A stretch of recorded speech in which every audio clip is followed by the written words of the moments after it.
I would like to invite our first keynote speaker, Mr. Justin Wastnage from TTF. He has more than a decade of experience in this industry, aviation industry. But also, actually, it was very interesting to see his past experience as a journalist in aviation industry in different journals, different magazines. And he had been a consultant to many companies, including Bose & Co, Lander, and a number of other French aviation companies. And he's also been an expert commentator on various broadcasters, including ABC, BBC, and Radio Canada. And Justin is going to share his experience and his views on through his past engagement in various forms with the aviation industry. Justin.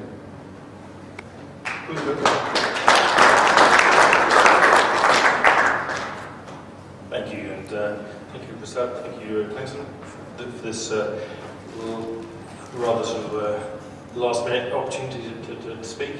It's very good to be here. When I was back years ago, 12 years ago in fact, in working in Brisbane, my girlfriend at the time worked at QUT, but she worked at the Kelvin Grove campus.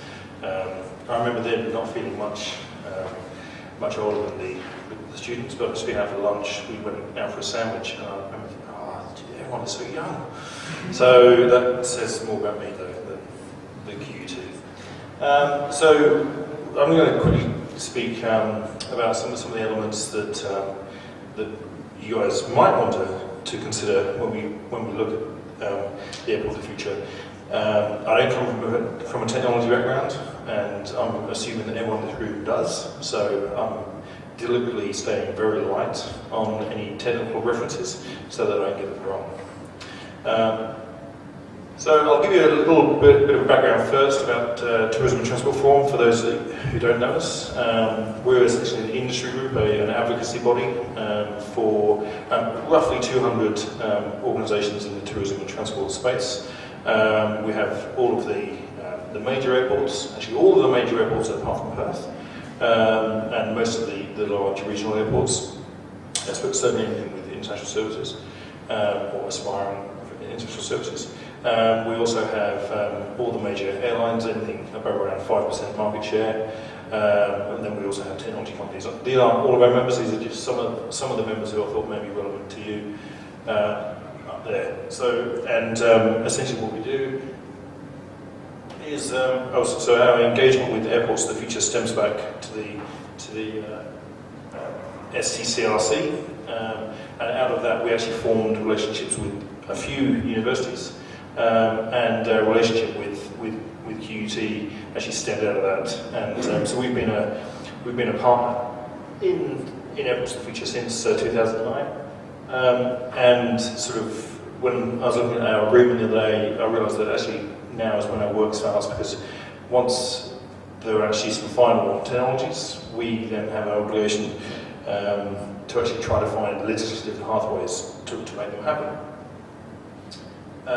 So briefly, how we might do that is, generally in advocacy, we either want government to get out of the way, so if there's excessive red tape, or we want them involved, normally if there's funding to be sought. So, if you summed up what we do, that's pretty much it. We either get government involved or get them out.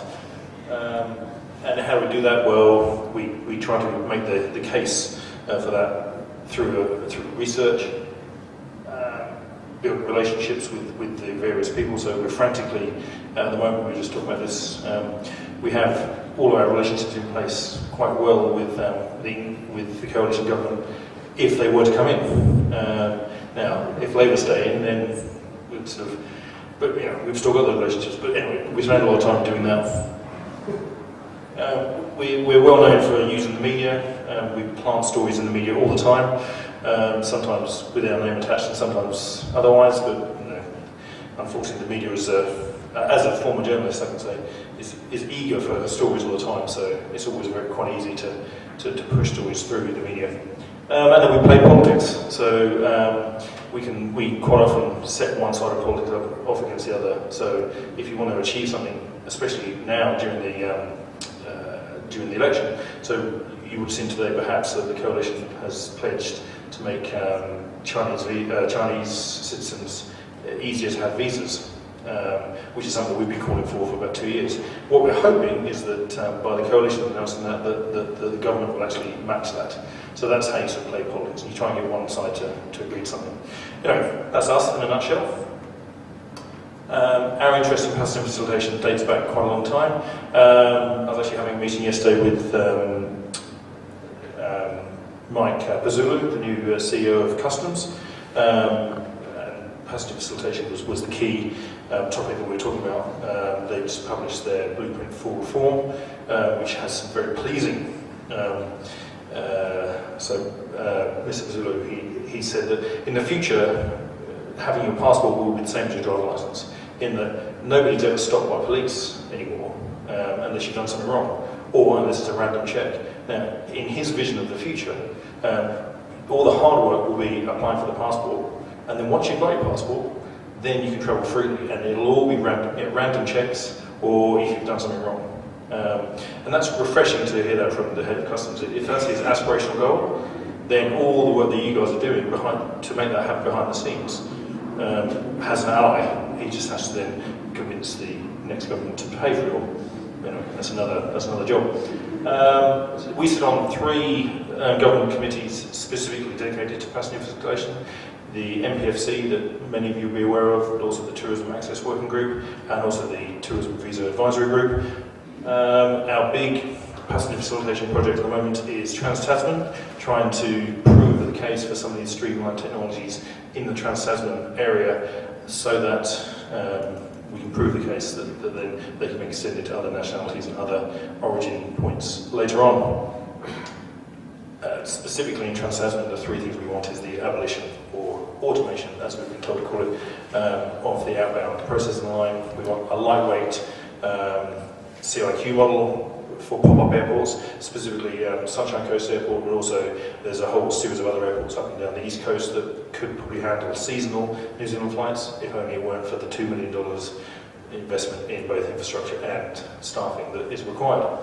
And then also at major airports, we see, especially Sydney, Melbourne, Brisbane, there could be a direct exit out of quarantine, because we know that the intervention rates on New Zealand arrival flights is 99% non-intervention. So why everyone is forced to go through quarantine when only 1%?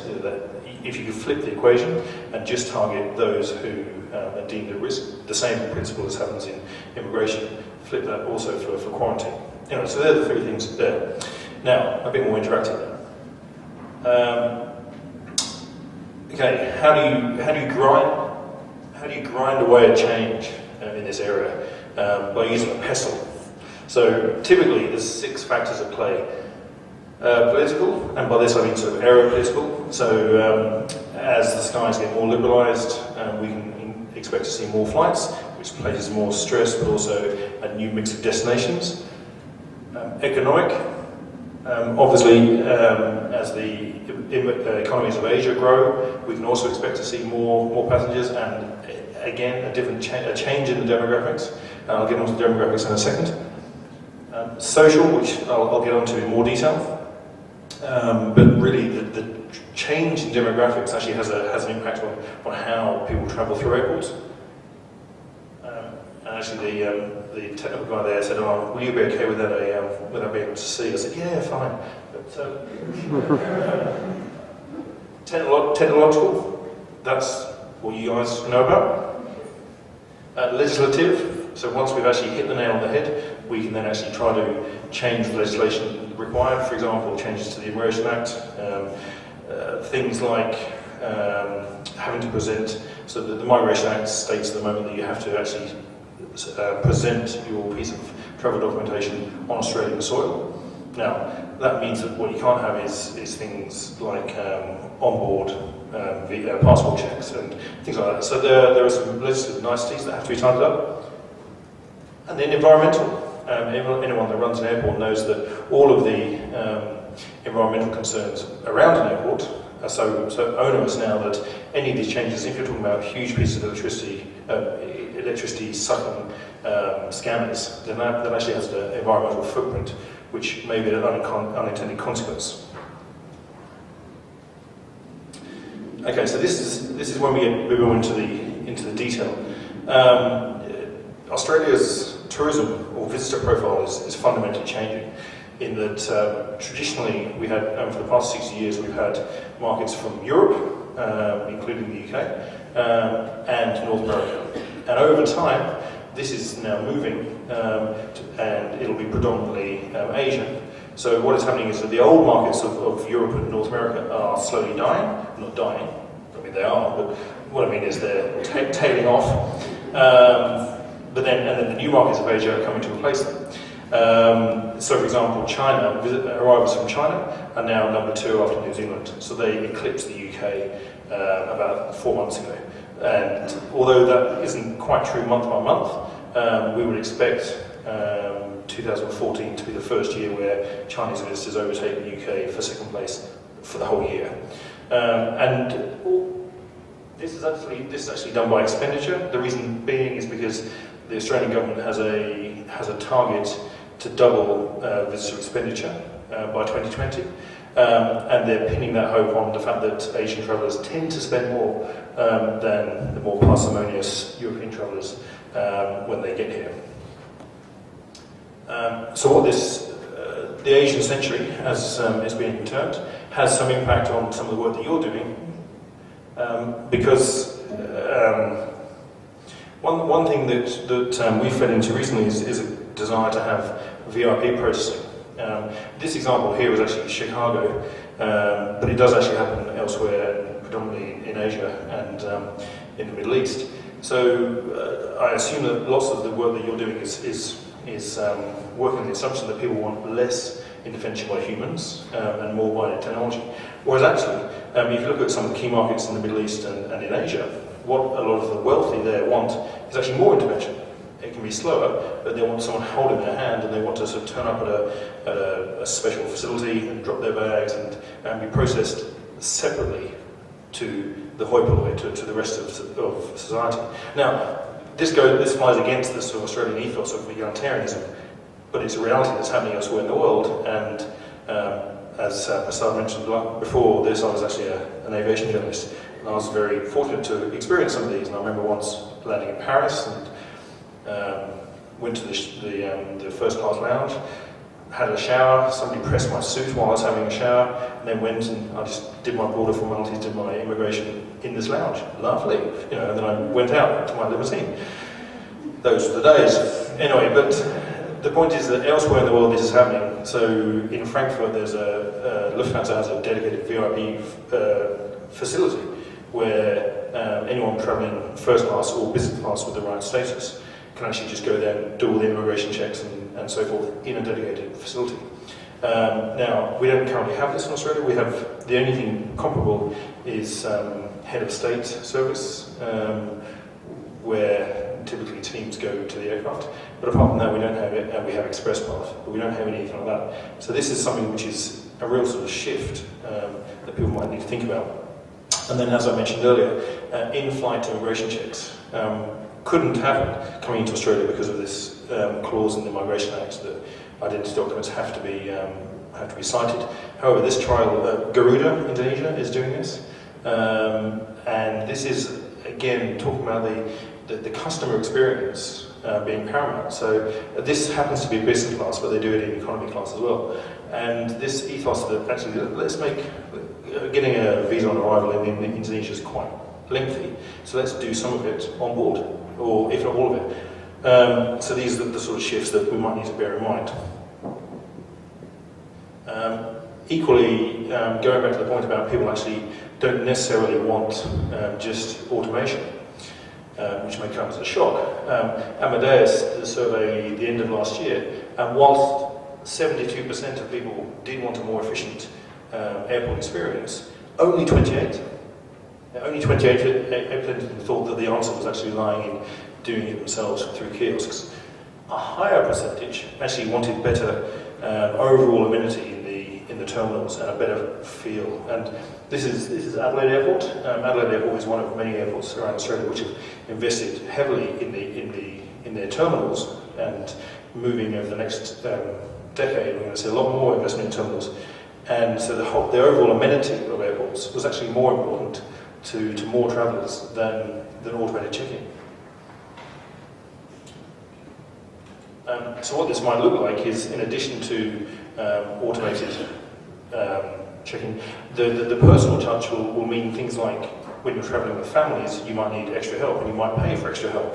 Now this happens around the world with porters, but places like Stuttgart Airport and Manchester actually have services dedicated to families travelling, where they have special porters who are basically trained in helping families, and then they help them through immigration lines and so forth. Business travellers already have lounges, but as I mentioned, then there were some trials around the world, even in New Zealand, where you can do your outbound immigration check in the crew lounge in Auckland. So moving some of the passenger facilitation into lounges is a trend that we'll probably see. Interpreters. This is, again, another human touch. So you can have all the signs you like, and you can have all the technology that translates signs, but many people will actually pay to have translators with them and interpreters actually doing and helping them. And again, at the moment, legislatively, you're not allowed to actually have somebody walk through the primary line with you. Whereas if they were accredited interpreters who were there to help the flow of travellers, then this is something that could be considered. And this happens in the UAE, where they have translators. And equally, this is going back to the conversation I had yesterday, there's an assumption that the more you automate the primary and secondary lines, or primary line, the fewer frontline customs staff you need. But this is probably erroneous, because as the mix of travellers changes, what we know is that it takes 42 seconds on average to process a European Union passport holder through an Australian primary line, whereas it takes 1 minute 60 to process a Chinese traveller. Just not because they're inherently any dodgier, but because there's some cultural aspects, such as waiting to be spoken to, a certain amount of civility. Some of the name matches don't quite match up in the pinyin writing of the alphabet. There's a whole number of factors at play, but it takes more than double the amount of time to process Chinese traveller than it does a European Union. So, as more European Union and other travellers go through automated lines, you still need the same amount of customs staff.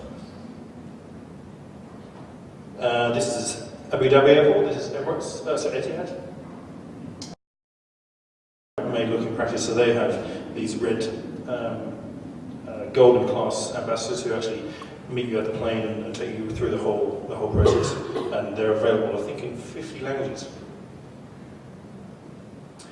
Another factor to bear in mind is demographics. So the average visitor to Australia is getting older. So I mentioned earlier that I was a backpacker here. So I was quite typical. I was European Union backpacker. Now that is tailing off, as you can see. And what's replacing it is older and older travellers. So still the largest cohort is the 25 to 34 age, but following up behind that is 35 to 44. And then some of the lines are blurred, but you'll see that 65 and over moving from 6% to 9%. Now, what does this mean? Well, on one element, it means terminal design. So you can create terminals for very speedy, efficient walkers, but actually, if some people are mobility impaired, then you have other services you need to offer as well, such as wheelchairs and such as just slowing down travellators and so forth. But the other benefit is that older people tend to have more money. So it actually opens up opportunities for better shopping or more expensive shopping. So this is the Louis Vuitton store in Seoul Incheon Airport. Who would imagine a Louis Vuitton store in an airport? Now that's good for airport operators because that's obviously more floor space they can rent out at higher yields. This is the benefit of older travellers, but then there's other things to consider. However, we have a few problems.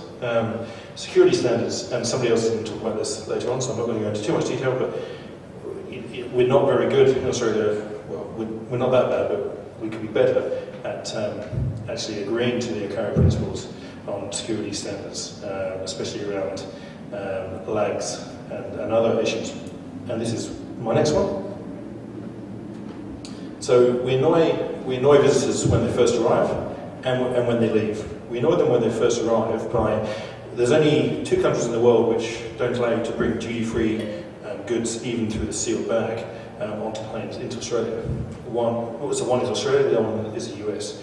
So you can actually you can buy a bottle of wine, Australian wine, and take it to France, transiting through Singapore, transiting through Bangkok or Hong Kong, whatever, because Singapore and France, for that matter, they recognise the sealed bag, the step, the tamper-evident bag, whereas Australia doesn't recognise it. So if you try to bring a bottle of wine back from France to Australia, it will get taken off you at your point of transit. Now, the Office of Transport Security is trying to work through this after pressure from us and others. But this is an element, if you've ever been on a transit flight, the first impression that many visitors have to Australia is having all their booze and their perfume taken off them at the point of transit. And in Hong Kong is actually a very clear sign. We are doing this under the orders of the Australian government.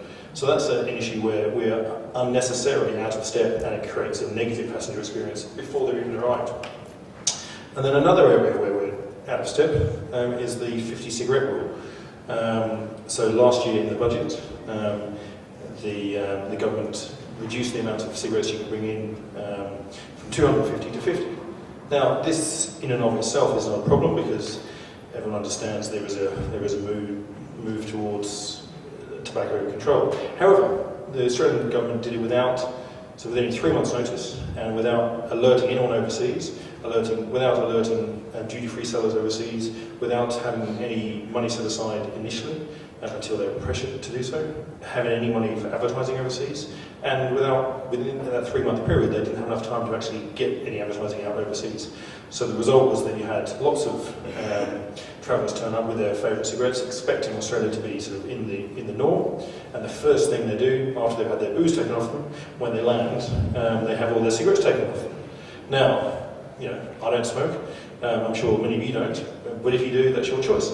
However, if you're Chinese and you can't get your cigarettes, you can't get your Chinese brands of cigarettes, and you come to Australia, if Australia is so far out of the global norm, there's only 3 countries in the world that have this lower limit, then you need advertising. You need duty-free stores in the point of exit to actually say, don't bother buying cigarettes because you can't take them into Australia. So there's this education process. Now, once they arrive, we then annoy them on the way out. Australia is unusual in that it has 3 ways of buying GST-free goods. One is clearly at the airports, which you'll all be aware of. And then there's also another couple of schemes. There's the GST refund scheme, the traveller refund scheme. And then there's also a parallel system where you can buy a good without the GST on it, but it has to be sealed bag, and then you have to go to these docket pluckers who actually pluck this docket. Neither of these two are well signposted in airports, and they cause delays, and it's just ridiculous that we annoy people on the way out when we're trying to encourage shopping opportunities in Australia. So luckily there are some moves afoot to reform this. Again, we hope that both sides of politics are actually looking at this issue. But it's an example of the sort of things which are out of the realm of your project, but things that you need to bear in mind if you're talking about the overall passenger experience. These are some things which really annoy people. And that's it.